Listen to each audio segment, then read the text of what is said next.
Face à la multiplication des normes et à la montée des risques, le Chief Compliance Officer s'impose comme un élément stratégique au sein de l'entreprise. Mais qui est-il vraiment? Quelle est l'étendue de ses pouvoirs? On en parle tout de suite avec mon invitée, Blanche Balian, of Counsel au sein du cabinet Stephenson Harwood. Blanche Balian, bonjour. Bonjour Arnaud. On va parler ensemble du Chief Compliance Officer. On va voir son rôle, ses pouvoirs. Mais tout d'abord, pour bien commencer, qu'est-ce qu'un Chief Compliance Officer? Oui, donc un Chief Compliance Officer, c'est une fonction relativement récente au sein des entreprises françaises qui a émergé depuis une dizaine d'années à peu près, notamment sous l'impulsion de la loi Sapin 2 en 2016. Donc le Chief Compliance Officer a un rôle de conseil, notamment auprès des dirigeants, sur des sujets justement stratégiques, mais on va y revenir. Il a aussi pour rôle d'élaborer et de piloter le dispositif de conformité. Et c'est aussi l'interlocuteur privilégié des autorités publiques, notamment en cas de visite ou de contrôle. Bon, maintenant, on sait ce que c'est un Chief Compliance Officer, mais quelle est sa place au sein de l'entreprise?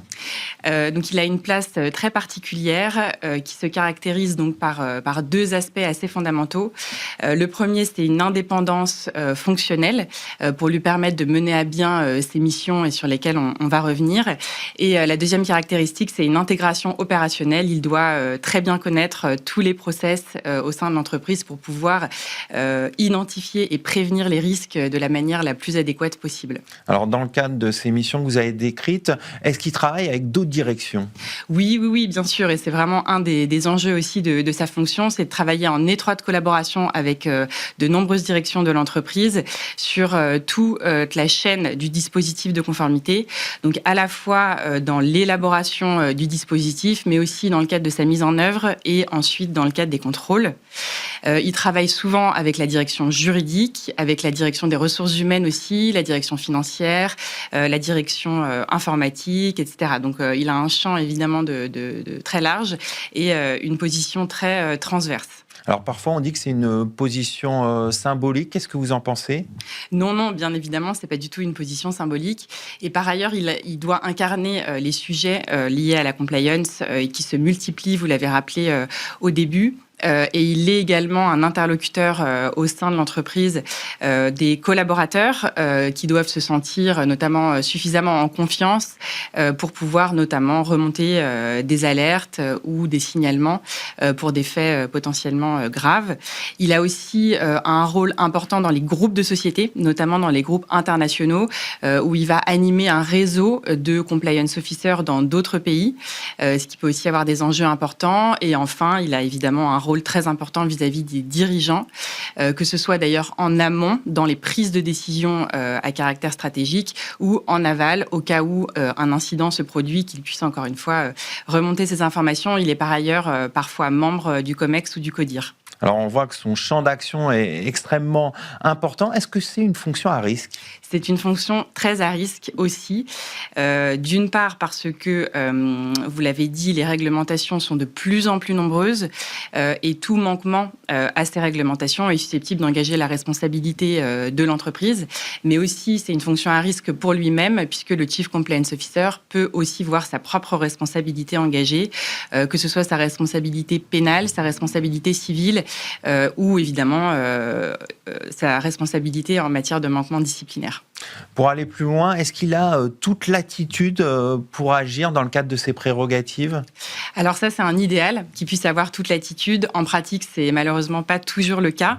Et ça dépend beaucoup de ce qu'on appelle l'engagement de l'instance dirigeante, c'est-à-dire comment est-ce que les dirigeants conçoivent la fonction du Chief Compliance Officer.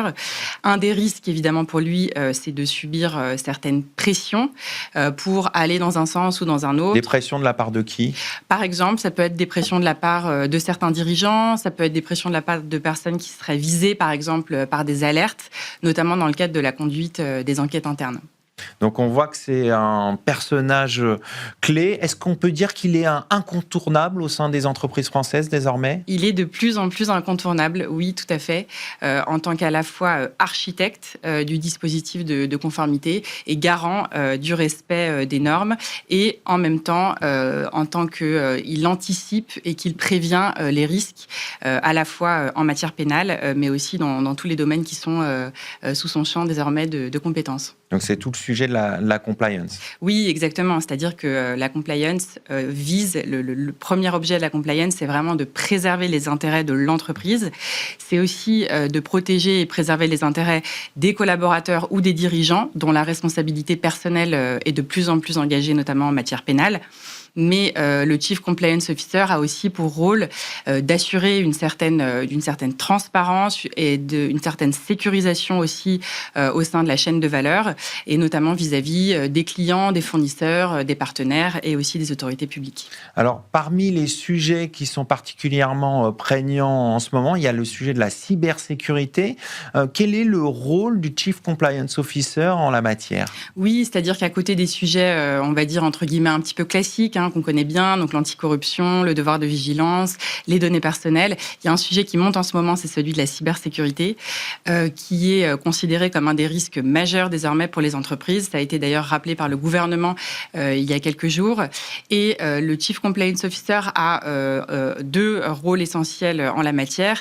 Le premier, c'est de faire en sorte que les entreprises se mettent en conformité dans leurs obligations de compliance cyber, notamment avec la transposition à venir qu'on attend pour cet été de la directive dite NIS 2, et aussi en matière de gestion de crise, puisque c'est une des facettes aussi du rôle du Chief Compliance Officer, notamment en cas de cyberattaque, par exemple, de prendre rapidement les bonnes décisions. Et là, on imagine dans un contexte où il y a de nombreuses crises, guerre en Ukraine, conflit au Moyen-Orient, le compliance officer est particulièrement, je dirais, alerte au sein de l'entreprise et occupé par tous ces sujets. Oui, exactement. Et encore une fois, il a vraiment un rôle stratégique d'intervention, c'est-à-dire à la fois dans l'anticipation des sujets qui peuvent se poser et aussi effectivement dans la gestion au cas où un incident, que ce soit un choc, on va dire, interne ou un choc externe intervient. Voilà. Est-ce que vous voyez une évolution dans son rôle depuis la loi Sapin 2, qui est vraiment un marqueur pour la compliance? Oui, je vois une grande évolution. Ce qui au départ pouvait être vu comme un rôle plutôt de nature réglementaire, c'est-à-dire respecter des normes, devient de plus en plus un rôle stratégique.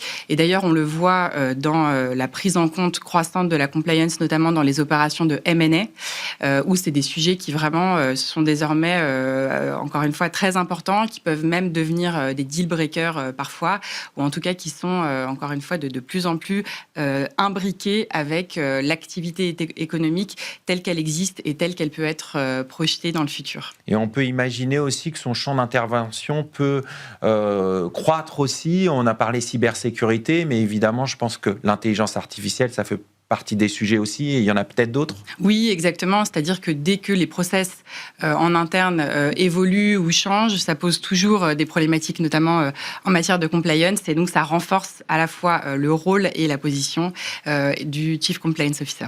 On va conclure là-dessus. Merci Blanche Balian. Je rappelle que vous êtes Off Counsel au sein du cabinet Stephenson Harwood.